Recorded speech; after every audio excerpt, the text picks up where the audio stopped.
قبر کے عذاب کا عبرتناک واقعہ۔ عبداللہ ابن عمر رضی اللہ تعالیٰ عنہ حج پر جا رہے تھے کہ ایک جگہ رات ہو گئی۔ ایک بوڑھی عورت نے دیکھا کہ مسافر ہے اور رات ہونے والی ہے، تو پیغام بھیجا کہ آج رات میرے گھر پر گزار لینا۔ عبداللہ ابن عمر رضی اللہ تعالیٰ عنہ فرماتے ہیں کہ جب رات ہوئی تو شور اور چیخیں سنائی دینے لگیں۔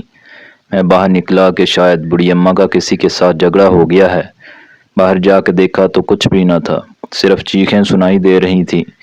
مجھے ساری رات نیند نہیں آئی۔ صبح نماز پڑھنے کے بعد میں اماں جی سے پوچھا کہ رات کو یہاں چیخیں سنائی دے رہی تھیں، تو اس نے کہا کہ کیا سنائی دے رہا تھا؟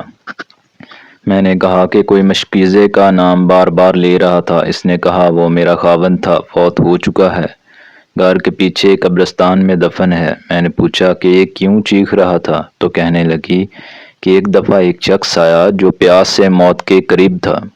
میرے خاوند سے کہنے لگا پانی دے دو۔ میرے خاوند نے کہا وہ سامنے مشکیزہ ہے، جا کر اس سے پی لو۔ وہ شخص خود کو گھسیٹتے گھسیٹتے مشکیزے تک پہنچا، انتہا کی پیاس لگی تھی۔ نزاع کا عالم تھا، اس نے مشکیزہ اٹھایا تو وہ خالی تھا۔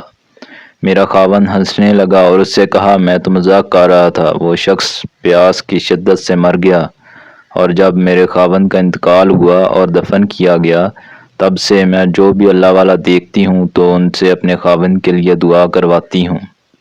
اس نے وہ ظلم کیا تھا اور ایک مسلمان کا مذاق اڑایا تھا۔ میرے بال سفید ہو گئے، لیکن اللہ کی قسم جب سے دفن کیا ہے تب سے لے کر آج تک اس کی قبر سے عذاب کی آوازیں آتی ہیں۔ اللہ اکبر۔ بھائیو، اللہ اپنے بندے سے بے انتہا محبت کرتا ہے۔ جب کوئی کسی بے گناہ کو تکلیف دیتا ہے تو اللہ اس کا معاملہ اس شخص کے سپرد کر دیتا ہے۔ دوسروں کی دل آزاری سے بچو، ورنہ قیامت کے دن آپ کے گلے کا پھندا بن کر آپ کو لٹکوائے گا۔ اگر ویڈیو پسند ہوئی ہو تو سبسکرائب لازمی کیجیے گا۔ اللہ حافظ۔